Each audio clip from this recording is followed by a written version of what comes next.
നമസ്കാരം. പുതിയ വർഷം, പുതിയ ചിന്തകൾ, പുതിയ ആവേശം, പുതിയ വിശ്വാസം. ഇന്ന് ഞാൻ വേറൊരു പ്രധാനപ്പെട്ട വിഷയമാണ് ചർച്ച ചെയ്യുന്നത്. ഇന്നത്തെ ഒരു പ്രമുഖ മാധ്യമത്തിൽ വളരെ പ്രമുഖനായ ഒരു എഴുത്തുകാരന്റെ ലേഖനമുണ്ട്. ലേഖന വിഷയം മറ്റൊന്നുമല്ല, കേരളത്തിലെ യുവതലമുറ ഉൾപ്പെടെ, പ്രധാനമായി യുവതലമുറ ലഹരി പദാർത്ഥങ്ങൾക്ക് അടിമപ്പെടുകയാണോ. കഴിഞ്ഞ ദിവസം മറ്റൊരു വീഡിയോ കാണാനിടയായി. പുതുവർഷത്തിന്റെ ഭാഗമായി ബാംഗ്ലൂർ സിറ്റിയിലൂടെ ആൺകുട്ടികളും പെൺകുട്ടികളും ചെറുപ്പക്കാരായിട്ടുള്ളവർ ലഹരി പദാർത്ഥങ്ങൾ ഉപയോഗിച്ച് ഇങ്ങനെ ആനന്ദിച്ച് സന്തോഷിച്ച് നടക്കുകയാണ്. അപ്പൊ ആനന്ദം കണ്ടെത്തുന്നത്, സന്തോഷം കണ്ടെത്തുന്നത് ലഹരി പദാർത്ഥങ്ങൾ ഉപയോഗിക്കുന്ന രീതിയിലാണ് എന്നുള്ളൊരു മെസ്സേജ് സമൂഹത്തിൽ അറിഞ്ഞോ അറിയാതെ പോകുന്നുണ്ട്. അത് നല്ല ലക്ഷണമല്ല.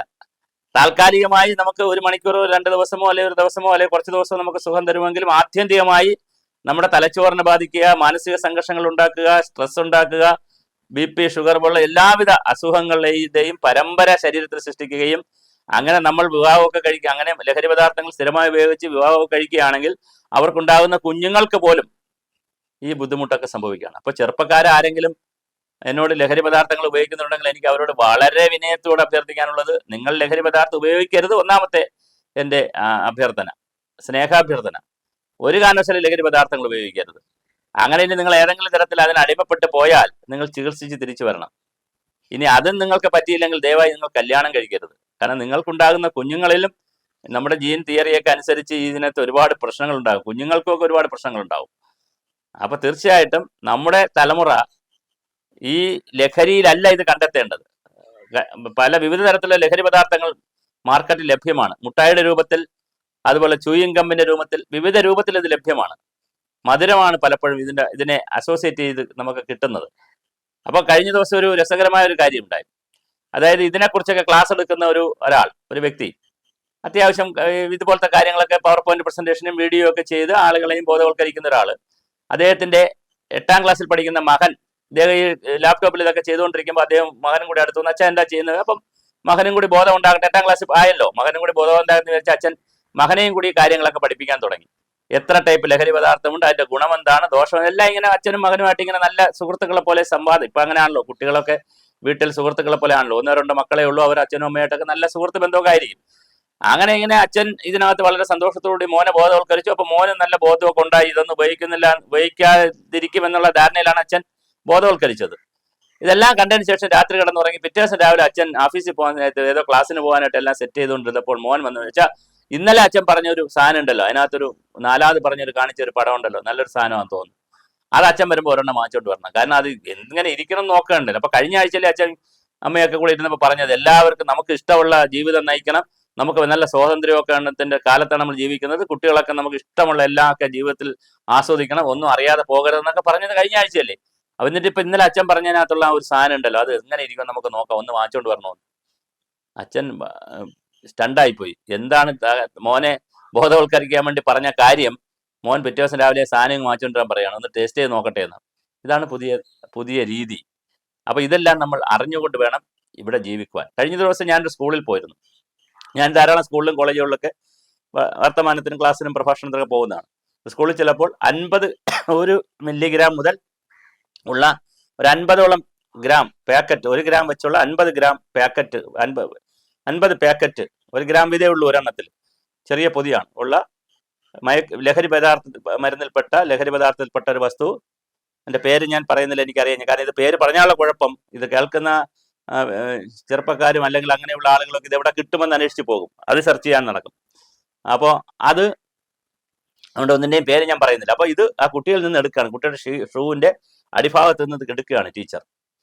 പിന്നെ കുട്ടിയെ വീട്ടുകാരെ വിളിച്ചു, പിന്നെ കുറേ ശിക്ഷണ നടപടികൾ കൊടുത്തു. എന്ത് പറഞ്ഞാലും കുട്ടിയുടെ ഇത് എങ്ങനെ കിട്ടി, ഗൗരവമായ ചോദ്യമാണ്.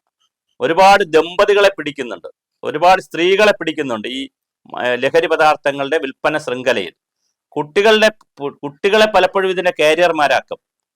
അപ്പൊ കുട്ടികളെ കാരിയർമാരാക്കുക, ദമ്പതികളടക്കമുള്ള ഞാൻ ദമ്പതികൾ എന്ന് പറയാൻ കാര്യം സ്ത്രീകളും അതിനകത്തുണ്ട്. സ്ത്രീകളടക്കമുള്ള ആളുകൾ ഇത് ബിസിനസ് ചെയ്യുക, വലിയ ലാഭമാണ് ഇതിനകത്ത് കിട്ടുന്നത്. ബിസിനസ് ചെയ്യുക, അതുപോലെ തന്നെ കുട്ടികൾ ഇതിന്റെ ഉപയോക്താക്കളാക്കുക. ഇത് ഒരു പരസ്യമില്ലാതെ തന്നെ കുട്ടികളിൽ എത്തുന്നു എന്നുള്ളത് വളരെ ഗൗരവമായൊരു വിഷയമാണ്. അപ്പോൾ നമ്മുടെ യുവത്വത്തിൻ്റെ ഇടയിൽ, നമ്മുടെ കുട്ടികളുടെ ഇടയിൽ വ്യാപകമായി ലഹരി പദാർത്ഥങ്ങളുടെ ഉപയോഗമുണ്ട് എന്ന്, ലഹരി പദാർത്ഥങ്ങളുടെ ഉപയോഗത്തിൽ കേരളം വളരെ മുന്നിലാണെന്ന് നാഷണൽ റെക്കോർഡുകളും നാഷണൽ ഗവൺമെന്റിന്റെ, ദേശീയ ഗവൺമെന്റിന്റെ അല്ലെങ്കിൽ സെൻട്രൽ ഗവൺമെന്റിന്റെ കണക്കുകളും വന്നിട്ടുണ്ട്. ഞെട്ടിപ്പിക്കുന്ന കണക്കുകളാണ് വന്നിരിക്കുന്നത്. അപ്പോൾ തീർച്ചയായിട്ടും നമ്മുടെ കുട്ടികൾ, പ്രത്യേകിച്ച് +2 മുതലാണ് ഇതിന്റെ ഒരു SSLC +2 മുതലാണ്, അല്ലെങ്കിൽ ഒരു 9ാം ക്ലാസ് 10ാം ക്ലാസ് പിന്നെ +2 വരുമ്പോഴാണ് ഇതിന്റെ ഒരു ആലസ്യത്തിലേക്ക് കയറുന്നത്. പിന്നെ കോളേജുകളിൽ വളരെ വ്യാപകമായി ലഹരി പദാർത്ഥങ്ങൾ ഉപയോഗിക്കുന്നുണ്ട്. അത് നേരത്തെ സിഗരറ്റും ബീഡിയൊക്കെയാണ് ഉപയോഗിച്ചിരുന്നത്. ഇപ്പോൾ ബീഡി സിഗരറ്റൊന്നും അങ്ങനെ കിട്ടാനില്ല, അല്ലെങ്കിൽ അത് വളരെ കുറച്ച് ആളുകളാണ് ഉപയോഗിക്കുന്നത്. മദ്യം പിന്നെ വേറെ തരത്തിലാണ് ഉപയോഗിക്കുന്നത്. അതിനിടയിലുള്ള ഒരു ഗ്യാപ്പിലാണ് മറ്റ് ലഹരി പദാർത്ഥങ്ങൾ കടന്നു വന്നിരിക്കുന്നത്. അപ്പോൾ അത് മുട്ടായിയുടെ രൂപത്തിൽ, ചൂയിങ് ഗമ്മിന്റെ രൂപത്തിലൊക്കെ ഞാൻ നേരത്തെ സൂചിപ്പിച്ചതുപോലെ വിവിധ ഫോമുകളിലാണ് നമുക്ക് മനുഷ്യന് അനുഭവവേദ്യമാകാൻ കഴിയുന്ന, മനുഷ്യന് രുചികരമായി കഴിക്കാൻ കഴിയുന്ന രീതിയിലാണ് ഇതിന്റെ പ്രൊഡക്ഷൻ. അപ്പൊ അങ്ങനെ പ്രൊഡ്യൂസ് ചെയ്ത് വരുന്ന സാധനങ്ങൾ താൽക്കാലികമായ ഒരു മധുരവും ഒരു സന്തോഷവും ഒരു ആനന്ദവും ഒക്കെ, അല്ലെങ്കിൽ ഒരു ലഹരിയൊക്കെ ശരീരത്തിന് തരും, മനസ്സിനും തരും.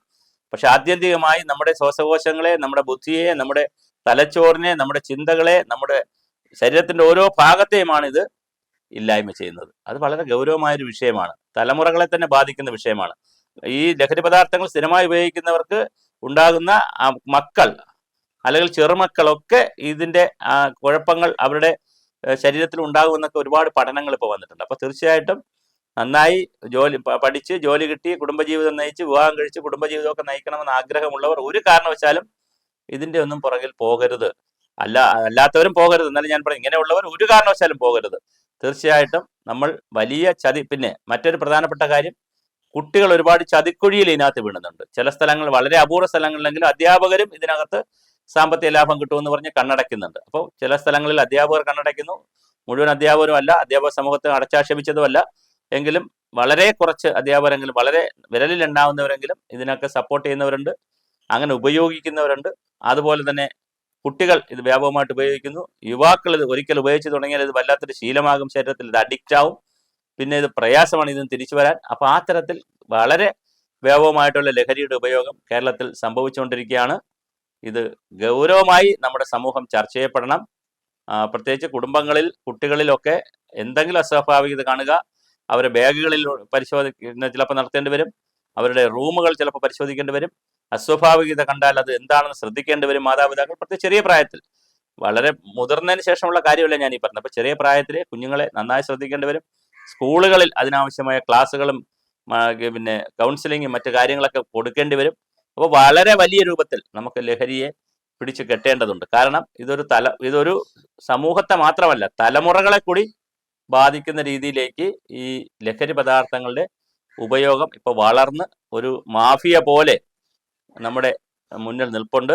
അതിന് ഇത് കൊണ്ടു നടക്കുന്നവർക്ക്, വിൽക്കുന്നവർക്ക് സാമ്പത്തിക ലാഭം, ചെറിയ കാര്യങ്ങൾ, ചെറിയ രീതിയിലുള്ള വിൽപ്പനയ്ക്ക് തന്നെ വലിയ സാമ്പത്തിക ലാഭം കിട്ടും എന്നുള്ളതുകൊണ്ടാണ് അതിനകത്തെ, അതാണ് മോഹം. പക്ഷെ അവരുൾപ്പെടെ, ഇങ്ങനെ സമ്പത്ത് ഉണ്ടാക്കുന്നവരുൾപ്പെടെ തിരിച്ചറിയേണ്ടത് ഒരു സമൂഹത്തെയാണിത് ഇത് കൊല്ലുന്നത്, ഒരു തലമുറയാണ് ഇല്ലാതാക്കുന്നത്. അപ്പോൾ തീർച്ചയായിട്ടും ലഹരി വിമുക്തമായിട്ടുള്ള ഒരു സമൂഹത്തിന് വേണ്ടി നമ്മൾ പ്രവർത്തിക്കണം. അത് കേവലം ചർച്ചകളിലൂടെയോ ക്ലാസ്സുകളിലൂടെ മാത്രം കിട്ടുന്നതല്ല. വലിയ വിജിലൻസ് നമുക്ക് ആവശ്യമുണ്ട്. പ്രാദേശികമായി വീടുകളിൽ, കുടുംബങ്ങളിൽ, വ്യക്തികളിൽ, സമൂഹത്തിൽ, സ്ഥാപനങ്ങളിൽ, സ്കൂളുകളിൽ, കോളേജുകളിലൊക്കെ വളരെ വ്യാപകമായ വിജിലൻസ് ഇതിനകത്ത് ആവശ്യമുണ്ട്. ഒരു സാഹചര്യത്തിലും ഈ ശൃംഖലയെ നമുക്ക് പ്രോത്സാഹിപ്പിക്കാൻ കഴിയത്തില്ല. ഇത് വളരെ അനൗപചാരികമായിട്ടുള്ള, ആരും ആഹ്വാനം ചെയ്യാതെയുള്ള, ഒരു പരസ്യവും ചെയ്യാതെയുള്ള വലിയൊരു ഇൻഫോർമൽ നെറ്റ്വർക്കാണത്. ആ നെറ്റ്വർക്കിനെ തകർക്കുക തന്നെ ചെയ്യണം. തീർച്ചയായിട്ടും നമ്മുടെ യുവതലമുറയെ രക്ഷിച്ചെടുക്കുവാൻ, യുവതലമുറ മാത്രമല്ല എല്ലാവരെയും, പ്രത്യേകിച്ച് യുവതലമുറ എന്ന് പറയുന്നത് കുട്ടികളായതുകൊണ്ടാണ്, എല്ലാവരെയും ഈ ലഹരിയുടെ ഇതിൽ നിന്ന് മോചനം നേടിക്കുവാൻ, ഇപ്പം ആരെങ്കിലും ഉപയോഗിക്കുന്നുണ്ടെങ്കിൽ അവരെ കൃത്യമായി ചികിത്സയൊക്കെ നടത്തി അവരെ തിരിച്ചു കൊണ്ടുവരാൻ, ആരെങ്കിലും ഉപയോഗിക്കാനുള്ള സാധ്യത ഉണ്ടെങ്കിൽ അവരെ തടസ്സപ്പെടുത്തുവാൻ, അങ്ങനെ പല രൂപത്തിലുള്ള പ്രവർത്തനങ്ങൾ സമൂഹത്തിൽ നടത്തേണ്ടി വരും. അത് ചെയ്തുകൊണ്ട് നമുക്കൊരു ലഹരിയുടെ പിടിച്ചു കെട്ടുന്ന, അല്ലെങ്കിൽ അത് ഉപയോഗിക്കാത്തൊരു സമൂഹമായി നമുക്ക് മാറേണ്ടതുണ്ട്. അതിനാവശ്യമുള്ള വിദ്യാഭ്യാസ പഠന രീതികളും ബോധനമാർഗങ്ങളും കുടുംബത്തിൽ നടക്കേണ്ട ചർച്ചകളും സമൂഹത്തിൽ നടക്കേണ്ട ചർച്ചകളും ഒക്കെ ഉണ്ടാകട്ടെ. വളരെ ആശങ്കപ്പെടുത്തുന്ന ഒരു വിഷയമാണ് പ്രത്യേകിച്ച് പുതിയ തലമുറയിലെ ലഹരി ഉപയോഗം.